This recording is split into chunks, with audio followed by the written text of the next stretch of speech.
Remember rushing home after school to catch your favorite teen shows? The 90s weren't just about flannel shirts and boy bands. They completely revolutionized what we saw on television.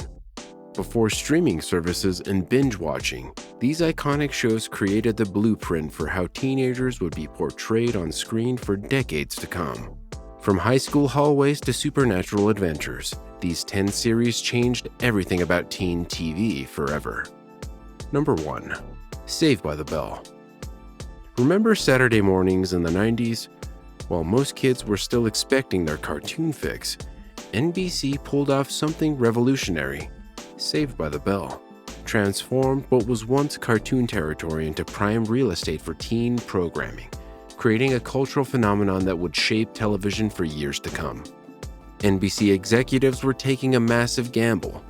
Saturday mornings had been the sacred domain of animated shows since the 1960s, but they saw an opportunity to capture the teen demographic when they were actually awake and watching TV. The network took Good Morning Miss Bliss, a failed Disney Channel show, completely revamped it, and placed it in the risky Saturday morning slot. What happened next was nothing short of extraordinary. Suddenly, teens across America were waking up early on weekends to follow the adventures of Zach Morris, the charming fourth-wall-breaking schemer, Kelly Kapowski, the all-American cheerleader, AC Slater, the athletic new kid, and Screech Powers, the lovable nerd. These weren't just characters. They became the blueprint for teen archetypes that would appear in shows for decades. While the show primarily delivered laughs with schemes, pranks, and high school hijinks, it occasionally veered into serious territory with very special episodes. These tackled issues like drug use, Jesse's infamous "I'm so excited, I'm so scared" caffeine pill addiction, homelessness, women's rights, and environmental concerns. By packaging these messages with their familiar comedy format, the show managed to educate while entertaining, a tricky balance that few shows had successfully achieved before. Number 2. Mighty Morphin Power Rangers. While Zach and friends captured weekend mornings, another cultural phenomenon was revolutionizing weekday afternoons with a concept that initially seemed downright bizarre. How could a show cobbled together from an existing Japanese action footage with American teens filmed separately become a television powerhouse? The answer came in the form of 5 teenagers with attitude who would morph into spandex-wearing superheroes. When media entrepreneur Haim Saban acquired the Japanese Super Sentai series in the early 90s, he took a gamble on an unusual formula, splicing together action sequences from the original show with newly filmed scenes featuring American actors.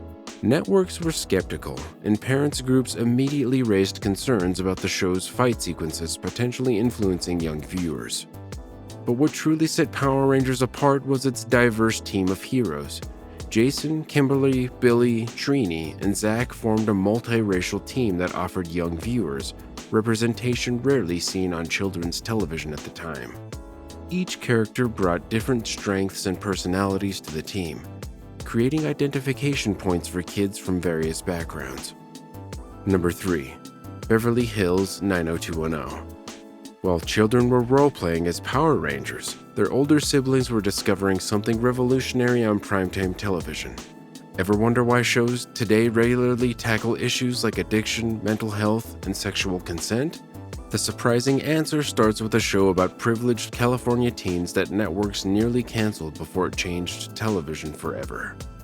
When Beverly Hills 90210 first hit the airwaves, it wasn't an instant hit. The glossy drama about rich teens struggled to find its audience until producer Aaron Spelling made a bold move, allowing the show to address taboo topics that parents barely discussed at the dinner table. Episodes about date rape, drunk driving, and substance abuse suddenly transformed a struggling series into must-watch television. The cultural impact was immediate and far-reaching. Luke Perry, Jason Priestley, and Shannon Doherty weren't just actors anymore. They became overnight sensations, plastered across teen magazines nationwide. This sudden rise to fame created a new brand of teen idols that dominated 90s popular culture. Number 4. Boy Meets World. If 90210 showed teens facing adult problems, Boy Meets World showed something even more powerful: how a person becomes an adult in the first place. ABC's TGIF lineup experimented with something revolutionary, a show that literally grew up alongside its viewers. When we first met Corey Matthews, he was just a 6th grader obsessed with baseball. By the series finale, we'd watched him graduate college, get married, and face real-world challenges.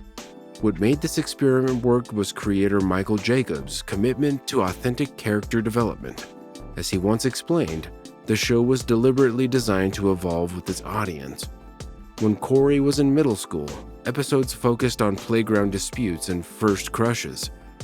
By high school and college, the stories matured to tackle complex relationships and identity issues. The heart of the show was undoubtedly the relationship between Corey and his teacher-turned-principal-turned-professor, Mr. Feeney.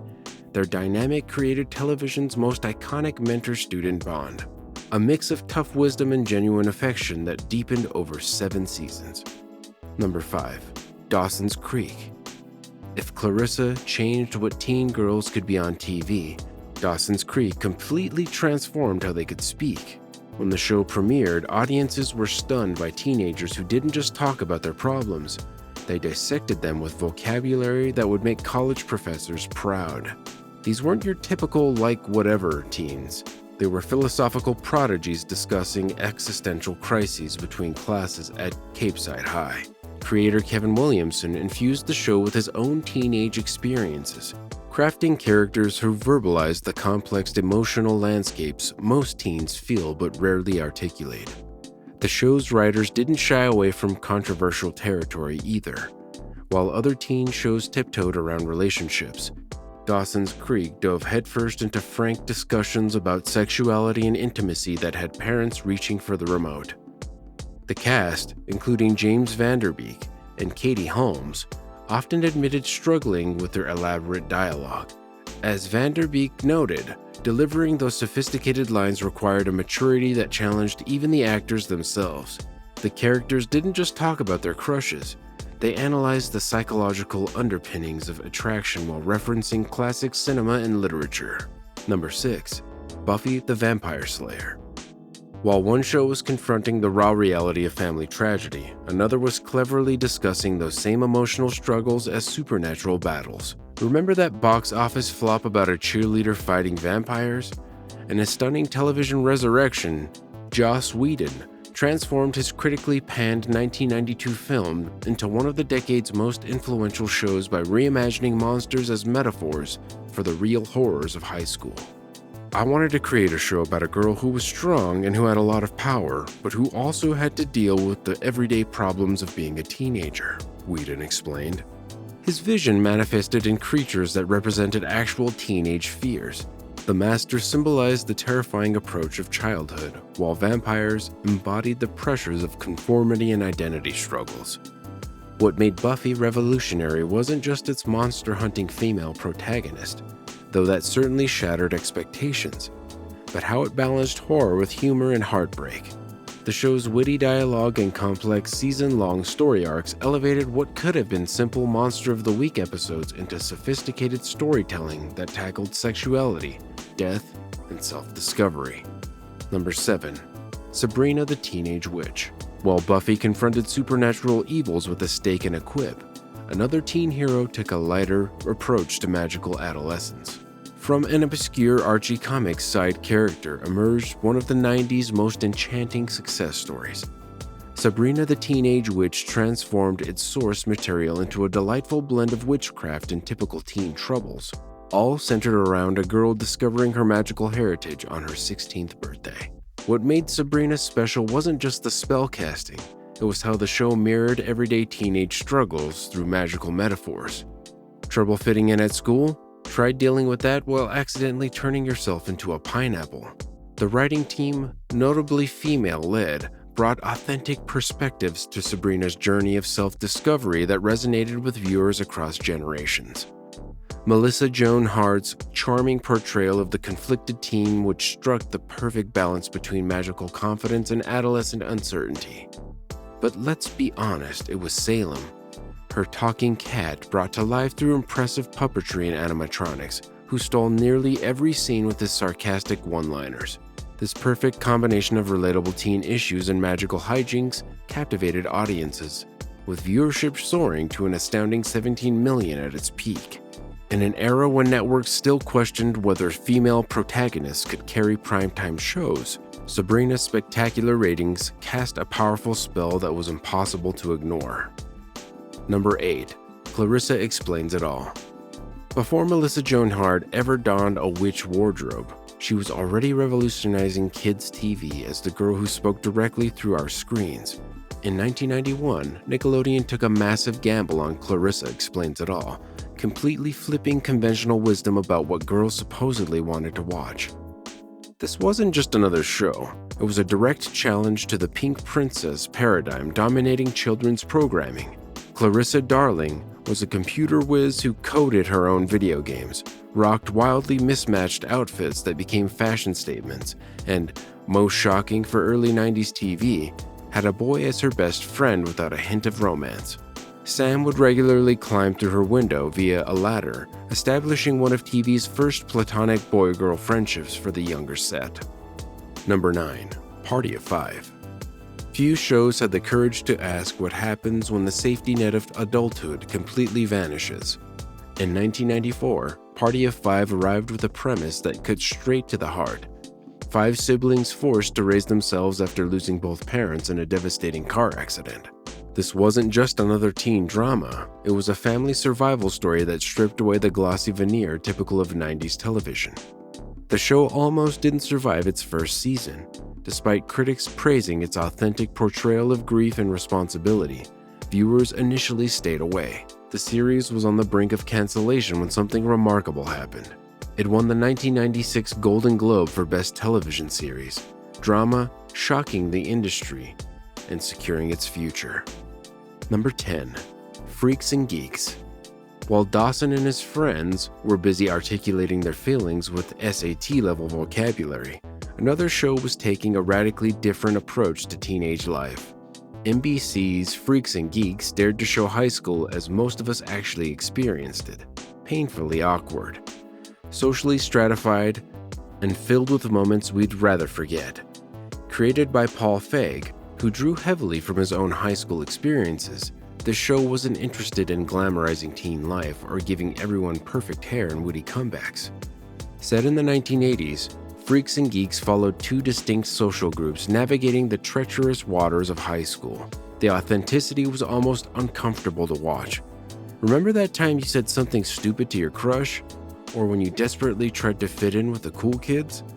This show captured those cringeworthy moments with unflinching honesty. Despite assembling what would become one of the most impressive talent rosters in television history, Linda Cardellini, James Franco, Seth Rogen, Jason Segel, and Busy Phillips, NBC executives just couldn't figure out what to do with a show that refused to sugarcoat teenage life. After airing just 12 of its 18 produced episodes, the network pulled the plug. What makes these 90s teen shows special? They weren't just entertainment. They completely revolutionized television by proving teen stories could be complex, profitable cultural touchstones.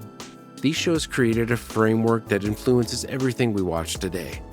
Look at how shows like Euphoria tackle tough issues with the same unflinching approach that Beverly Hills 90210 pioneered, or how Stranger Things blends genres like Buffy did. What's truly fascinating is how these shows continue finding new audiences today.